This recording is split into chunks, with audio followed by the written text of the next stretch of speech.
Hello दोस्तों, केवी pol science classes में आप सभी का स्वागत है। तो दोस्तों, आज की इस वीडियो में देखने वाले हैं क्लास 12 पॉलिटिकल साइंस के एमसीक्यू। हाँ गाइस, हम देखेंगे एमसीक्यू। और ये जो आपका चैप्टर फर्स्ट संविधान क्यों और कैसे, इस चैप्टर से हमने 30 एमसीक्यू तैयार करे हैं, तो यही देखने वाले हैं और आपके एग्जाम पॉइंट ऑफ व्यू से काफ़ी ज़्यादा ज़रूरी होने वाले हैं ये एमसीक्यू। तो गाइस, वीडियो को ध्यान से देखिएगा और हो सकता है कि इनमें से काफ़ी क्वेश्चंस आपके एग्जाम में पूछे जाएँ।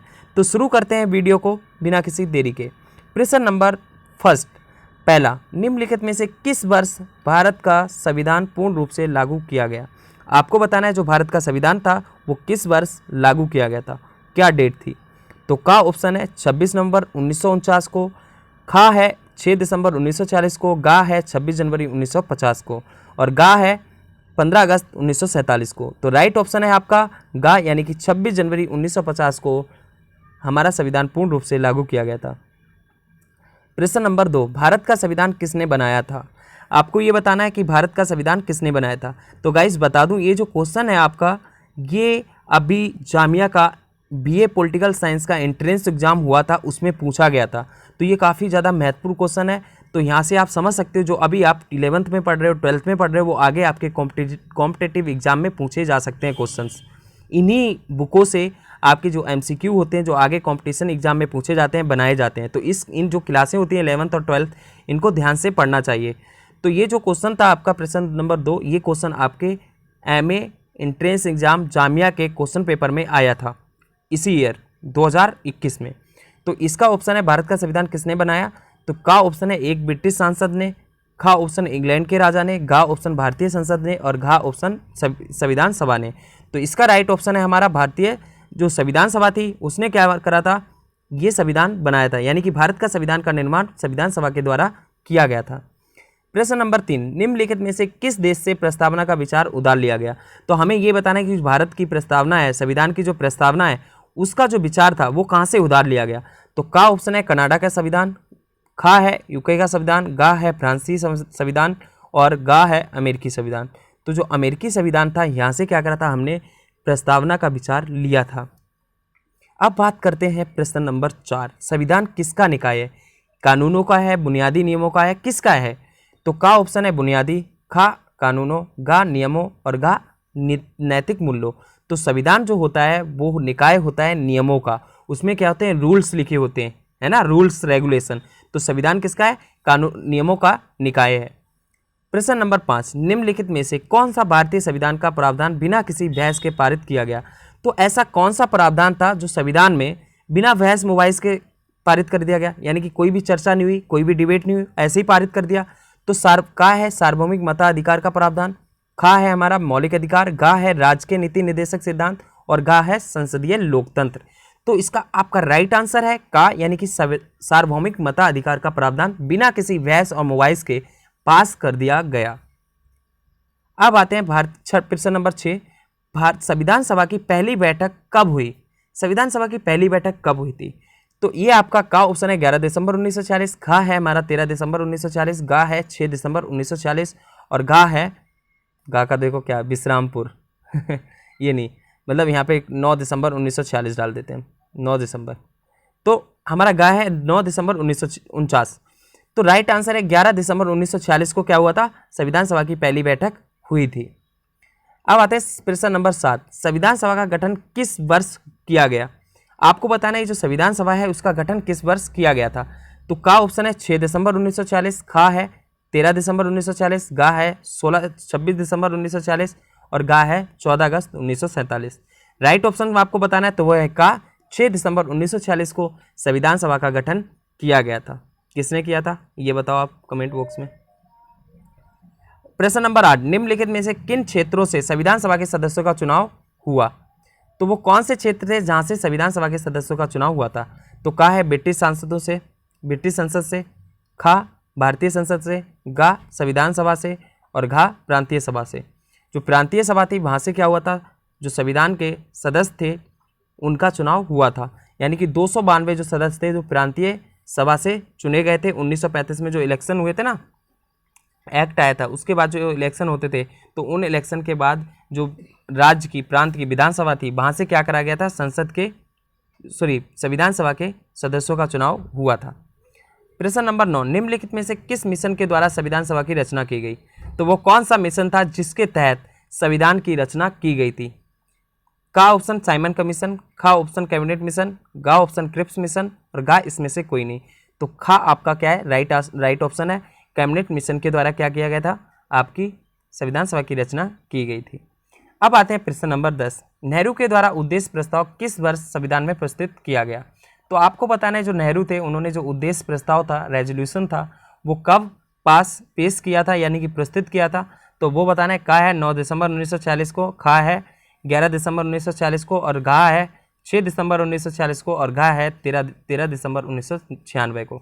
तो राइट ऑप्शन है आपका 13 दिसंबर 1946 को। यार 93 नहीं 46 होना चाहिए। तो गा अपना सही है कि 1946, 13 दिसंबर 1946 को क्या कराया गया था गाइस? 13 दिसंबर 1946 को संविधान सभा में नेहरू के द्वारा उद्देश्य प्रस्ताव पेश किया गया था। तो गाइस कोई यहाँ पे 99 समझ के नहीं, ये 1999 नहीं 46 है, गलती से 9 लिख गया होगा। प्रश्न नंबर 11, भारत और पाकिस्तान के विभाजन से पहले संविधान सभा की कुल संख्या थी? आपको ये बताना है जब भारत और पाकिस्तान की संयुक्त संविधान सभा बनाई गई थी तो उस समय संविधान के कितने सदस्य थे, कुल संख्या क्या थी? का ऑप्शन है 389, खा है हमारा 299, गा है 292 और गा है 387। तो जो राइट ऑप्शन है हमारा वो है का 389 सदस्य जो थे, वो टोटल संख्या थी सदस्यों की 389, 389।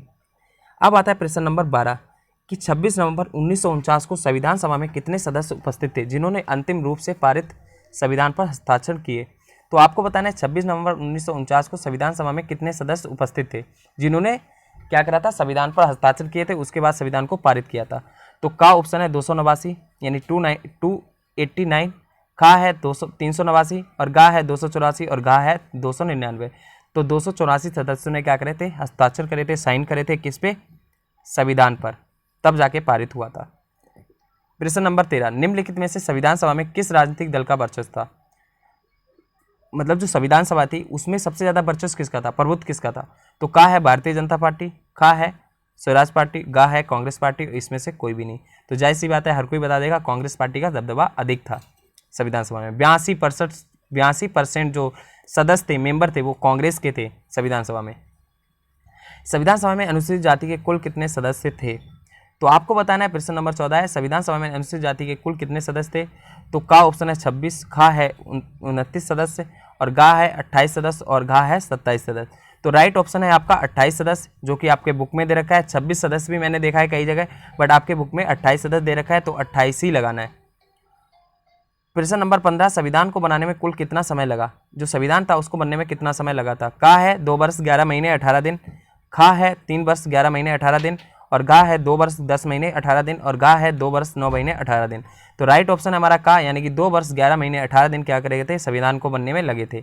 2 वर्ष 11 महीने 18 दिन, इतना टाइम लगा था हमारे संविधान। और पैसा कितना खर्च हुआ था संविधान को बनाने में? लगभग 67 लाख रुपए टोटल खर्च हुआ था। संविधान सभा की कुल कितनी बैठकें हुई? तो संविधान सभा की कुल कितनी बैठकें हुई थी जिसके आधार पर संविधान बनाया गया? क्योंकि संविधान सभा में क्या करते थे लोग? बैठ के, सदस्य बैठ के संविधान बनाते थे, नियम बनाते थे, कानून बनाते थे। तो वो कितने दिन उन्होंने ऐसी बैठकें की थी जो संविधान बनाने के लिए? तो का है 299, खा है 166 और गा हमारा है 187 बैठकें और गा है 168 बैठकें। तो खा हमारा क्या है? सही है, 166 बैठकें क्या थी? संविधान सभा की कुल कितनी बैठकें हुई थी? 166 बैठकें हुई थी।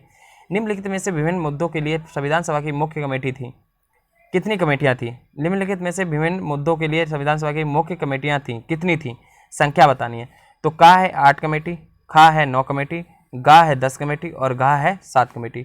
तो हमारी 8 कमेटी थी, जिसमें से सबसे ज़्यादा जो चर्चित या कहें परिचित जो कमेटी है वो ड्राफ्टिंग कमेटी यानी कि प्रारूप समिति थी, प्रारूप कमेटी थी। संविधान सभा के प्रारूप समिति के अध्यक्ष कौन थे? जैसे कि क्वेश्चन भी मैंने बना ही दिया है। तो का है डॉक्टर बी आर अम्बेडकर, खा है डॉक्टर राजेंद्र प्रसाद, गा है पंडित जवाहरलाल नेहरू और गा है सरदार पटेल। तो इसमें से आपको बताना है राइट ऑप्शन। तो आपका है का, यानी कि डॉक्टर अंबेडकर क्या थे? संविधान सभा के प्रारूप समिति के अध्यक्ष थे। अब आते हैं प्रश्न नंबर 19, निम्नलिखित में से किस देश के संविधान से राज्य के नीति निर्देशक तत्व को प्रावधान को उधार लिया गया? तो ये क्वेश्चन आपका एक ना एक पूछ लिया जाएगा किसी भी प्रावधान को लेकर। तो इसमें बताया कि राज्य के नीति निर्देशक जो तत्व हैं वो किस देश से लिए गए थे, किस देश के संविधान से लिए गए थे, इस प्रावधान को किस देश से हमने लिया? तो का है अमेरिका, खा है आयरलैंड और गा है फ्रांस और गा है ब्रिटेन। तो राइट ऑप्शन अपना है आयरलैंड के संविधान से हमने क्या करता, राज्य के नीति निर्देशक सिद्धांत लिए थे। अब आते हैं प्रश्न नंबर 20। निम्नलिखित में से किस देश के संविधान से भारत ने न्यायिक पुनर्विलोकन की शक्ति का प्रावधान लिया? यानी कि न्यायिक पुनर्विलोकन मतलब जो जुडिशियल रिव्यू होता है ना, वो प्रक्रिया कहाँ से ली गई? संविधान के किस देश के संविधान से इस प्रकार का प्रावधान हमने लिया था? तो का है कनाडा के संविधान से, खा है अमेरिका के संविधान से, गा है फ्रांसीसी संविधान और गा है ब्रिटिश संविधान। तो राइट ऑप्शन है हमारा अमेरिकी संविधान से हमने क्या करा था, न्यायिक पुनर्विलोकन की जो प्रावधान था, शक्ति का प्रावधान, वो हमने अमेरिका के संविधान से लिया था। प्रश्न नंबर 31। विशिष्ट शक्तियों का सिद्धांत का प्रावधान भारत ने किस देश के संविधान से उधार लिया? अवशिष्ट शक्तियों का प्रावधान जो सिद्धांत था वो किस देश के संविधान से भारत ने उधार लिया था? तो ये बताना है। का है अमेरिका, खा है कनाडा, गा है जर्मनी और गा है आयरलैंड। तो ये कनाडा के संविधान से हमने क्या करा था, अवशिष्ट जो शक्तियाँ होती हैं ना, जो केंद्र के पास होती हैं, वो हमने क्या करा था, कनाडा के संविधान से लिया था। प्रश्न नंबर 22। कानून के निर्माण की विधि का प्रावधान किस देश के संविधान से उधार ली गई? तो का ऑप्शन है ब्रिटिश संसद, खा है अमेरिकी संविधान, गा है जर्मनी और गा है साउथ अफ्रीका। तो ये जो कानून निर्माण की विधि का प्रावधान था वो हमने लिया था ब्रिटिश के संविधान से। तो ब्रिटिश का संविधान यानी कि का ऑप्शन हमारा राइट है। गाइज एक पूछा जा सकता है कि आपातकालीन शक्ति हमने कहाँ से ली थी? तो ली थी जर्मनी से। और एक आ सकता है कि संशोधन की प्रक्रिया हमने कहाँ से ली थी? जो संविधान में संशोधन की जो प्रक्रिया होती है ना, अमेंडमेंट करने की संविधान में, तो वो हमने कहाँ से ली थी संशोधन की? तो वो साउथ अफ्रीका से हमने ली थी। आपातकाल शक्तियों का प्रावधान किस देश के संविधान से लिया गया? तो अभी मैंने बताया प्रश्न नंबर 23। तो का है अमेरिका, खा है कनाडा, गा है जर्मनी, गा है साउथ अफ्रीका। तो जर्मनी से हमने क्या करा था, आपातकालीन शक्ति का प्रावधान लिया था। संविधान सभा के स्थायी अध्यक्ष कौन थे? अस्थायी अध्यक्ष कौन थे? अस्थायी। तो अस्थायी अध्यक्ष बताने कौन थे? संविधान सभा के कुछ दिन के लिए बनाए गए थे, सिर्फ 2 बैठक हुई थी उनके अध्यक्षता में। तो का है डॉक्टर राजेंद्र प्रसाद, खा है सच्चिदानंद सिन्हा और गा है पंडित जवाहरलाल नेहरू और गा है सरदार पटेल। तो काफ़ी ये होंगे जो लिखेंगे संविधान सभा के। अब वो ये नहीं देखेंगे अस्थायी पूछा गया, वो स्थायी सदस्य लगा देंगे, स्थायी अध्यक्ष बता देंगे। वो कौन थे? डॉक्टर राजेंद्र प्रसाद। बट इसका जो राइट आंसर वो है कि स्थायी अध्यक्ष पूछे गए, तो वो है सच्चिदानंद सिन्हा। तो गाइस कभी भी अगर आप एमसीक्यू को सॉल्व कर रहे हो या एमसीक्यू के क्वेश्चन पेपर को सॉल्व कर रहे हो या टेस्ट दे रहे हो, तो उस वक्त आपको सबसे मेन होता है कि प्रश्न को, क्वेश्चन को बहुत क्लियरली समझना है, अंडरस्टैंडिंग लेनी है। पहले प्रश्न की, क्वेश्चन की समझना है, उसके बाद line to line, word to word, line to line नहीं, वर्ड टू वर्ड, हर एक शब्द को समझने के बाद फिर उसका ऑप्शन क्या करना है, राइट है रॉन्ग है, फिर चॉइस करना है।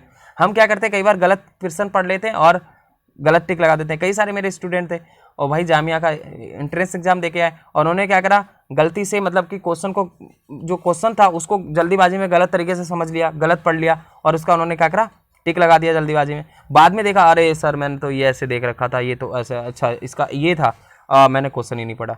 तो इस तरीके से कई बार हो जाता है। तो आपको क्या करना है कि भाई प्रश्न को पहले ढंग से पढ़ना है, उसके बाद ऑप्शन पे टिक लगाना है। तो एमसीक्यू में यही पंगा होता है जो आपको गिरा सकता है आपकी परसेंटेज को। प्रश्न नंबर 25। इनमें से कौन सा संविधान का कार्य नहीं है? यह नागरिक के अधिकारों की गारंटी देता है, बिल्कुल सही है, ये देता है। यह सरकार की विभिन्न शाखाओं के लिए शक्ति के विभिन्न क्षेत्र को चिन्हित करता है, ये भी बिल्कुल सही है कि ये विभिन्न जो शाखाएं होती है ना, उनको शक्ति के विभिन्न क्षेत्र को चिन्हित करता है। कि ये बताता है कि जो सरकार के अंग होते हैं जैसे न्यायपालिका, कार्यपालिका और विधायिका, तो इनको ये बताता है कि उनको किस क्षेत्र में क्या अधिकार प्राप्त है, वो कैसे काम करेंगे। तो ये संविधान का कार्य है। तो ये सुनिश्चित करता है कि अच्छे लोग सत्ता में आते हैं। तो ये वाला नहीं है, तो इसका ऑप्शन है हमारा गा, ये वाला राइट ऑप्शन हमारा है। और बुनियादी नियमों का निर्धारण करना, ये भी क्या है, इसका कार्य है। तो इसमें पूछा क्या गया था, कौन सा संविधान का कार्य नहीं है? तो हमारे यहाँ पर क्या, कई बार हम क्या देख लेते, कार्य है, तो कार्य है पे हम कोई सा भी लगा देते हैं तो गलत हो जाता है। अभी हमें क्या देखना था कि कौन सा नहीं है, तो ये कौन सा था, गा वाला हमारा क्या है, सही है कि बुनियादी नियमों का निर्धारण करना, सॉरी गा वाला, ये वाला क्या है, ठीक है कि यह सुनिश्चित करता है कि अच्छे लोग सत्ता में आए। तो ये संविधान कभी नहीं कहता कि अच्छे लोग सत्ता में आए, बुरे लोग, ये तो लोगों के ऊपर डिपेंड करता है, लोग खुद चुनेंगे, ठीक है। तो ये बुनियादी नियमों को बनाने का काम करता है, नागरिकों के अधिकारों की गारंटी देता है और सरकार के विभिन्न जो अंग होते हैं उनकी शक्तियों को सुनिश्चित करता है। ये संविधान के कार्य हैं। प्रश्न नंबर 26 अपना, तो प्रश्न नंबर 26 देखते हैं कि नेपाल में राजतंत्र को किस वर्ष समाप्त करके लोकतंत्र गणराज्य बनाया गया?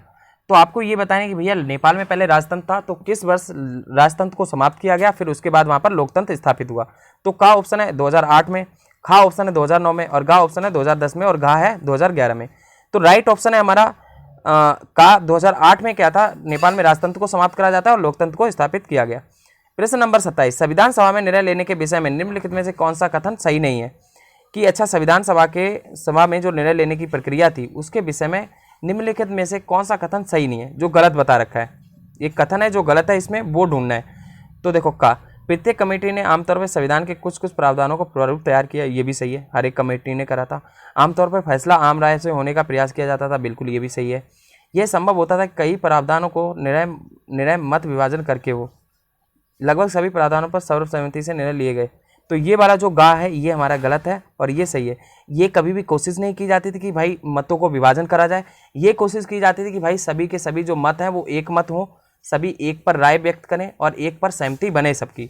तो ये रहता था, कभी भी ये नहीं होता था कि पार्टीशन करा जाए, वोटों का डिवाइड कर दिया जाए। तो ये क्या है, हमारा गलत है। तो बहस जब भी हम वहाँ पर विषय पर किसी भी विषय पर चर्चा होती थी तो सभी लोगों को उस विषय पर समझाया जाता था, उनको बताया जाता था और फिर सहमति लेनी होती थी, एक मत करना पड़ता था किसी भी विषय पे।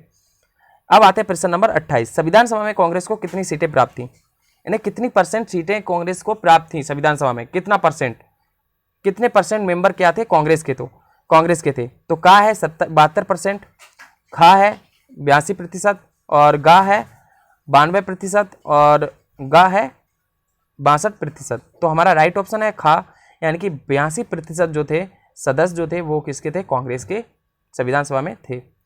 कौन तय करता है कि सरकार कैसे बनेगी? प्रश्न नंबर 29, कौन तय करता है कि सरकार कैसे बनेगी? बहुत अच्छा, बहुत इजी आंसर है यार, इसका क्वेश्चन बहुत इजी है, इसका आंसर भी इजी है। तो का है सांसद, खा है संविधान और गा है न्यायपालिका और गा है उपयुक्त सभी। तो इसमें से आपको बताना था राइट ऑप्शन गाइस। तो अपना जो राइट ऑप्शन है वो है खा, यानी कि संविधान बताता है कि कौन सी सरकार कैसे बनेगी। कौन तय करता है कि सरकार कैसे बनेगी? वो संविधान तय करता है कि सरकार ऐसे बनेगी। ठीक है, अब यहाँ पर हमारे पास है सत्य असत्य, ये भी कई बार आपके एग्जाम में पूछ लिए जाएंगे। तो नेपाल ने 2019 में नए संविधान को अपनाया, गलत, 2015 में अपनाया था, तो ये असत्य है। संविधान है स्पष्ट करता है, संविधान स्पष्ट करता है कि सरकार कैसे निर्मित होगी, ये सत्य है। संविधान ही बताता है कि सरकार कैसे बनाई जाएगी, कैसे निर्मित होगी।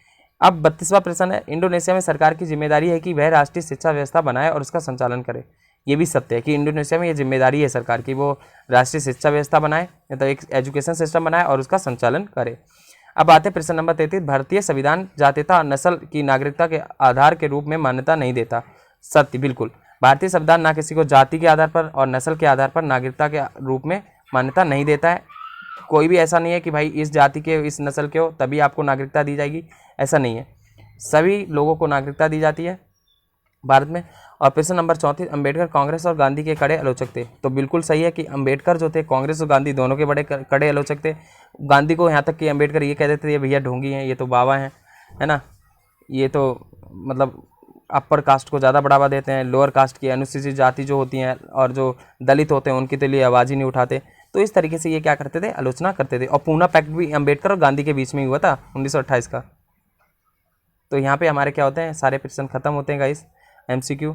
तो आई होप आपको वीडियो पसंद आई होगी, और अगर वीडियो पसंद आई गाइस तो मेरे को सपोर्ट कर सकते हो, अपना प्यार बरसा सकते हो कमेंट करके, सब्सक्राइब करके और लाइक करके, ताकि मेरे को मोटिवेशन मिले।